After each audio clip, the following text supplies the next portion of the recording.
Delimitation ప్రక్రియ జరుగుతుంది కాబట్టి తెలంగాణ రాష్ట్రంలో 17 సీట్లు ఉన్నాయి. సపోజ్ 17 సీట్లకు సంబంధించినటువంటి తీసివేతలు కూడికలు ఉంటాయి తప్ప సీట్లు తగ్గేటువంటి ప్రసక్తి లేదని చెప్పి ఇప్పటికే చెప్పినాం. రెండవది, కేంద్ర ప్రభుత్వం డీలిమిటేషన్ చేసే ముందు దేశవ్యాప్తంగా పార్లమెంట్ సీట్లు కూడా పెంచాలని భావిస్తే అప్పుడు ఏ రేషియో ప్రకారంగా వేస్తారు, జనాభా ప్రకారంగా వేస్తారా, ఓట్ల ప్రకారంగా వేస్తారా, లేకపోతే రేషియో ప్రకారం వేస్తారా అనేది ఇంకా క్లారిఫై కాకముందే, పిల్ల పుట్టక ముందే కుళ్ళ గుట్టినట్టుగా ఏమీ లేనప్పుడే ఈ రాజధాని చేయడం అనేది మంచిది కాదు.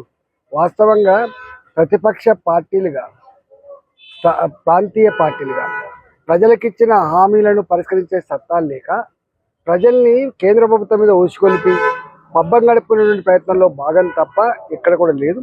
మేము కూడా అంటా ఉన్నాం, సౌత్లో ఏదైతే పాపులేషన్ కంట్రోల్ చేసిండ్రో ప్రోగ్రెసివ్ స్టేట్ అని అంటున్నారు, ఆ ప్రోగ్రెసివ్ స్టేట్స్కి ఇన్సెంటివైజ్ చేయాలి తప్ప ఇన్సెంటివైజ్ చేయాలనేటువంటిది ఎవరికి కూడా లేదు. కాబట్టి ఇది టూ ఎర్లీ టు కామెంట్. ఇవాళ ఏమీ రాకముందే దీని గురించి మాట్లాడడం అనేది సంబంధించిన కాదు.